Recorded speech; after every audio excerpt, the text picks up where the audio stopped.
Hi everyone, my name is Laura Holly and this is Pedagogo Reviews, reviewing albums and EPs from popular, old school, lesser known and independent artists. So today I'll be looking at Ellie Goulding's latest album, Halcyon, which was released on the 5th of October through Polydor Records. This is a follow-up from Ellie's second release, Bright Lights, a deluxe edition to the debut, Lights, both released in 2010, and to make things easier I'm just going to call it Lights. As a whole, Lights was a success in the UK, reaching #1 in the album charts, and then in the US, when the single Lights was released, it slowly climbed up the Billboard charts and managed to help Ellie break the US, which is very good for her. Now, I loved Lights. I thought it was refreshing and catchy, especially with Ellie's voice, which is so unique and what I would say is naturally auto-tuned.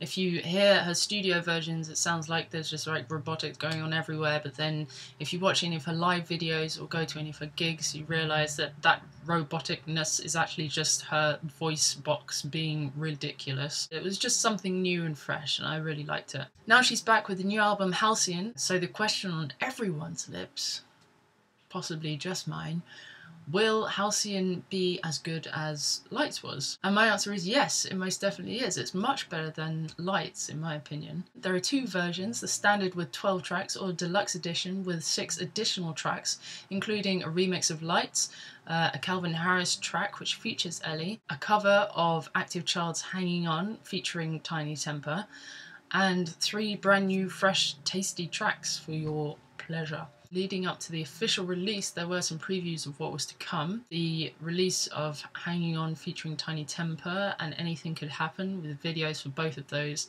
and then there were some album clips as well. And funnily enough, the part which caught my attention most was Tiny Temper's rap. A lot of people didn't really like it, and I would only assume that's because it's not that good of a rap, they might have thought, or because it doesn't suit the original version of the song. I would agree that there are a couple of lines which aren't too great, but as a whole, these previews kind of numbed my excitement about the album, if anything, and I was a bit disappointed about that. So when the album was released, I had a listen to it on Spotify, and first listen it didn't really grab me, but I think that you shouldn't really write off an album based on one listen. You should always give it like at least 3 listens. So I went out and bought the deluxe copy for £13. Admittedly, I did only buy the deluxe copy because Hanging On featuring Tiny Temper is not on the standard release. How crazy is that? I know, it's mad, it blows my mind. Ridiculous. On second listen, I thought, ooh, this is quite good actually. This isn't too bad.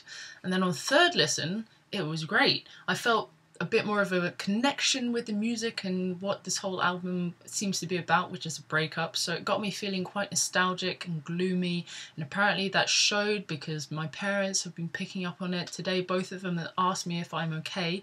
My mum has brought me a cream slice to try and cheer me up because I've seemed quite distant as of late.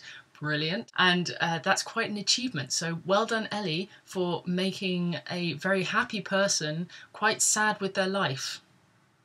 So this is an album for winter, or nighttime at least. It feels dark and gloomy, and it's a lot slower than Lights.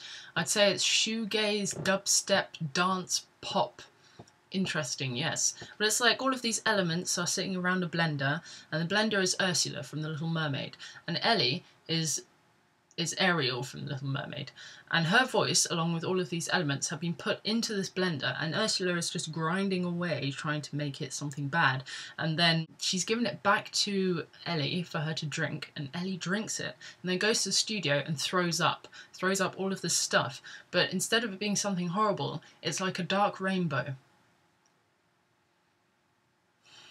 Take that as you will, but I think it's a really good album with some very strong songs on there. I'd say fans of the first album will enjoy the second. Ellie hasn't lost her sound. There's lots of similarities between the two albums, but due to the maturity and the themes surrounding Halcyon, emotionally, musically, lyrically, there's also a lot of difference. I think you can hear the depth in this album compared to the first. The first one was a lot easier to listen to and get to grips with. This one's not so easy. It's very noisy, but it all makes sense in the end. And you can feel a bit of a connection with it. It does seem like a breakup album. Everyone knows about her recent breakup, so maybe it's just stuff that's just come out onto paper. And like I said, she was sick and it was a dark rainbow. Ah, the poor girl. But there are plenty of standout tracks on this album, and they can help summarise just how this makes me feel.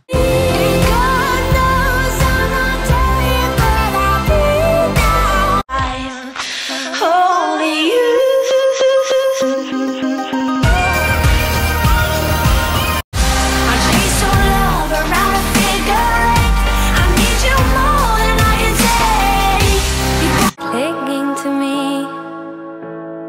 Like a last breath you would breathe.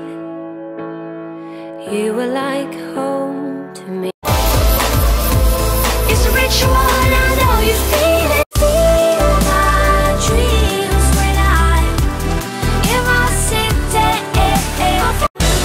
Without your love, I'm getting somewhere. Without your love, I'm getting somewhere.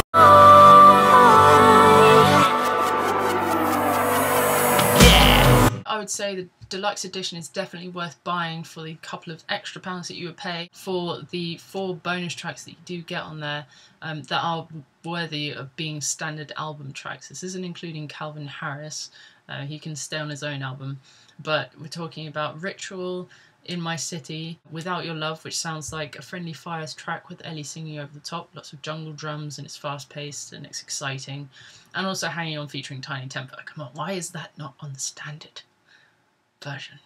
So I've given this album a 4 out of 5. The reason I've knocked one off is because, first of all, the Calvin Harris bonus track doesn't need to be there. That's all I'm going to say on that. And secondly, because there are a few tracks on the standard version which could easily be swapped with the bonus tracks on the deluxe. And if the bonus tracks were on the standard, I think it would just be a solid, brilliant album. And that would be it, 5 out of 5 then. If you've heard the album, then let me know what you think of it in the comment section below. If you like it, if you don't like it, if you thought it was average, if you don't think it was as good as Lights. Also see the description box for links to Ellie Goulding's website with details about the upcoming UK tour later on this year. Also a link to her Vivo where you can watch some videos. So thanks for watching Pedagogo Reviews. If you want to see more reviews, then do subscribe or like the video.